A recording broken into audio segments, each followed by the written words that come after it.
colher de prata tremia entre os dedos de Sinhá Clarice. O doce de compota brilhava sob a luz das velas. Goiaba, cravo, canela.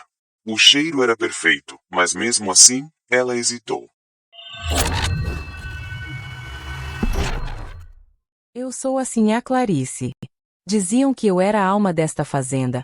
Mas hoje sou apenas um corpo esperando a morte vindo aos poucos através das refeições.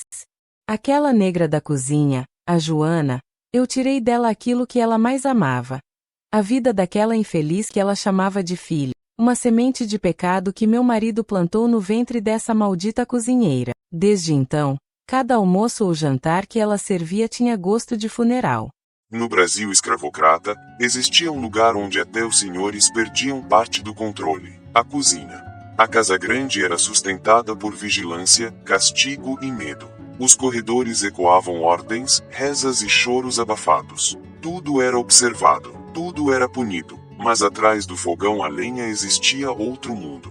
Ali, mulheres escravizadas manipulavam ervas, raízes, sementes e receitas trazidas da África ou aprendidas nas matas brasileiras. Conhecimentos antigos passavam de geração em geração em silêncio absoluto. Joana conhecia cada cheiro daquela cozinha. Sabia quando a lenha queimava úmida. Sabia o ponto exato da gordura fervendo. Sabia quais folhas curavam febres, também quais faziam o coração desacelerar sem deixar marcas. Tinha 41 anos e nunca levantava a voz, nunca discutia, nunca olhava diretamente para Sinhá Clarice.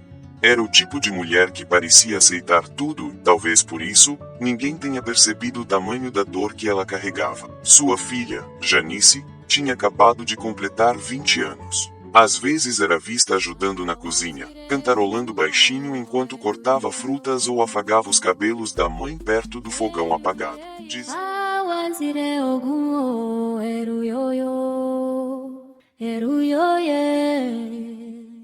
No período escravocrata brasileiro, a resistência também sobrevivia escondida nas letras dos cantos africanos, nas rezas e nos sussurros do dia a dia. Um fenômeno interessante era o fato de que, além de tradições africanas proibidas, mensagens ocultas também eram verbalizadas nas vozes de mulheres escravizadas. Essas mulheres cativas entoavam melodias que pareciam simples, mas na verdade guardavam códigos de liberdade. Certas músicas ensinavam rotas secretas de fuga. Outras preservavam o nome de ancestrais. Havia rezas que misturavam dialetos africanos ao catolicismo, camuflando a fé para evitar suspeitas. Para os senhores era apenas superstição, mas na realidade eram formas eficazes de resistência e de preservação da identidade, num mundo que tentava apagar sua história. Em madrugadas no interior das senzalas, o conhecimento atravessava gerações.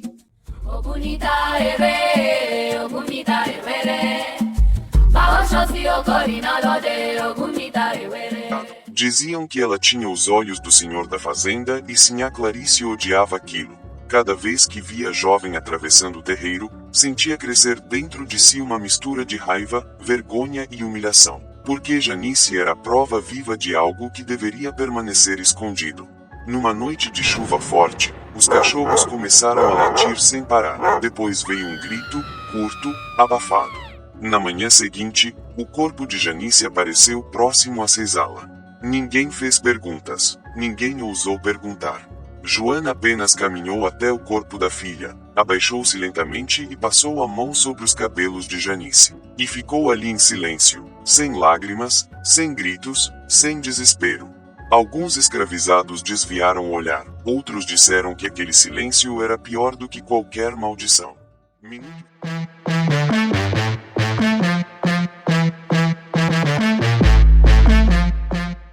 Existem histórias do Brasil escravocrata que desapareceram no tempo. A maior parte dos documentos era escrita por senhores de engenho, autoridades locais ou membros da igreja. A voz das pessoas escravizadas quase nunca aparecia. Seus sofrimentos eram apagados antes mesmo de chegarem ao papel. Mortes misteriosas nunca foram investigadas. Muitos castigos jamais foram descritos. Mulheres escravizadas que resistiram, crianças arrancadas das mães, homens executados em silêncio. Tudo isso muitas vezes sumia junto com a poeira das fazendas. Incêndios, abandono e o próprio tempo destruíram arquivos inteiros do período escravista. E em 1890, poucos anos após a abolição, documentos ligados à escravidão foram oficialmente queimados por ordem do governo brasileiro. Grande parte das histórias daquele período sombrio talvez nunca seja conhecida completamente. Minutos depois, Joana voltou para a cozinha e acendeu o fogo. Nos primeiros dias, nada mudou.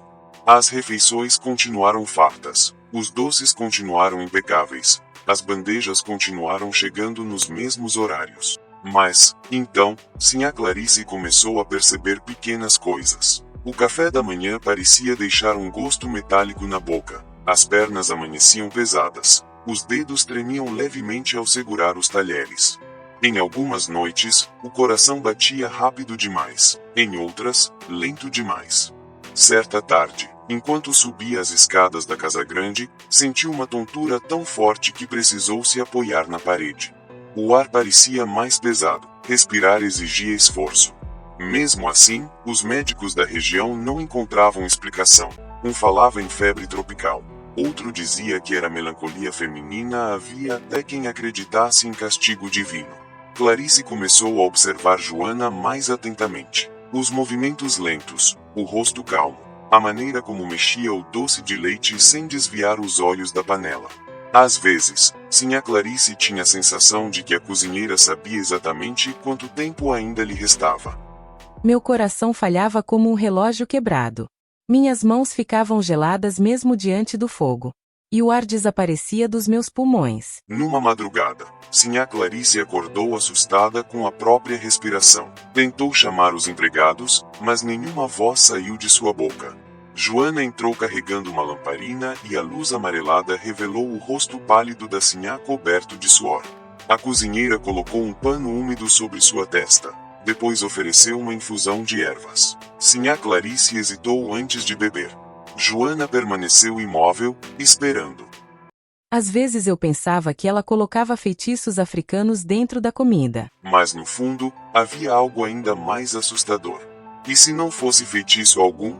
E se fosse apenas conhecimento? Porque Joana sabia coisas que os médicos desconheciam. Sabia que certas partes da mandioca brava podiam adoecer lentamente um corpo. Sabia que algumas ervas, em pequenas quantidades, não matavam de imediato, apenas enfraqueciam. Apenas um corpo murchando aos poucos diante dos olhos de todos. Rumores começaram a circular entre as fazendas vizinhas. Outras sinhás comentavam sobre a doença de Sinhá Clarice durante missas e encontros sociais. Algumas passaram a desconfiar das próprias cozinheiras. O medo crescia silenciosamente. Então...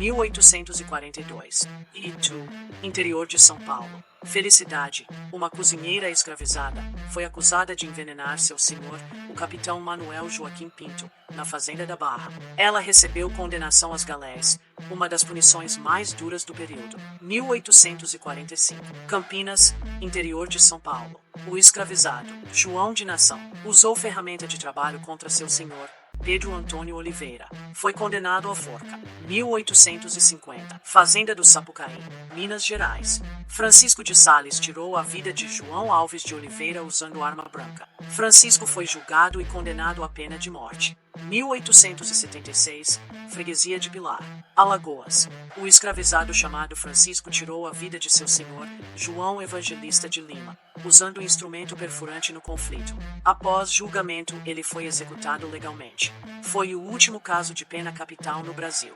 São relatos reais daquele período sombrio. Então, o inspetor de saúde chegou. Veio acompanhado de 4 homens. Examinaram panelas, sacos de farinha, temperos e utensílios, reviraram armários e abriram frascos, mas não encontraram nada, nenhum pó estranho, nenhuma substância proibida, nenhuma prova. Naquela época, corpos adoeciam sem explicação, e às vezes morriam sem jamais revelar seus segredos. Sinhá Clarice piorava cada dia. As unhas adquiriram um tom arroxeado, o rosto emagreceu, os olhos afundaram. Até o cheiro da comida começou a provocar náusea. Numa tarde silenciosa, enquanto a chuva caía sobre o telhado da casa grande, as duas mulheres se olharam em silêncio. Pela primeira vez, Sinhá Clarice enxergou algo diferente no rosto da cozinheira. Não era raiva, nem satisfação. Era vazio. Como se toda dor já tivesse queimado a cativa por dentro há muito tempo. Poucos dias depois, a Sinhá morreu. Sem ferimentos, sem explicações, sem respostas. A fazenda mergulhou num silêncio estranho. Nem mesmo os empregados comentavam o assunto. O senhor da fazenda, consumido pela culpa e pela vergonha, concedeu liberdade a Joana pouco tempo depois do enterro.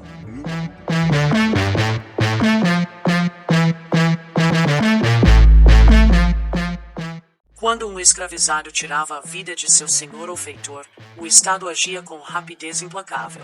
Sob a brutal lei de 1835, o direito cedia totalmente ao pânico e aos interesses dos proprietários de terras. O julgamento funcionava sem qualquer direito a recursos em instância superior, e o réu enfrentava um tribunal composto por fazendeiros locais da mesma região. Bastava 2/3 dos votos para decretar a pena de morte.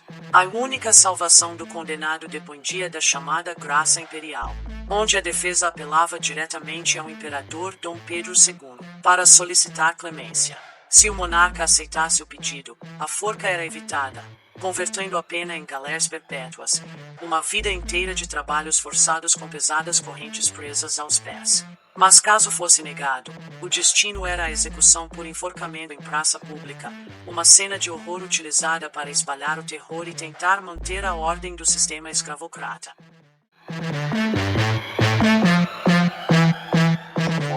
Ela deixou aquelas terras carregando apenas uma pequena trouxa de pano. Nunca mais foi vista. Mas durante muitos anos, histórias continuaram circulando naquela região. Histórias sobre senhoras adoecendo sem motivo, sobre cozinhas silenciosas demais, sobre mulheres que conheciam ervas capazes de curar ou destruir. A resistência negra no Brasil não viveu apenas nas fugas, nos quilombos ou nas revoltas armadas. Às vezes, ela existia em silêncio, escondida atrás de um fogão a lenha, misturada ao cheiro de açúcar queimado e ervas esmagadas. Porque, enquanto muitos senhores acreditavam possuir corpos escravizados, havia mulheres que dominavam algo muito mais perigoso: o conhecimento. E se você chegou até aqui, deixe seu like e se inscreva no canal Histórias com História. Porque existem histórias que não aparecem nos livros, mas continuam assombrando a memória do Brasil até hoje.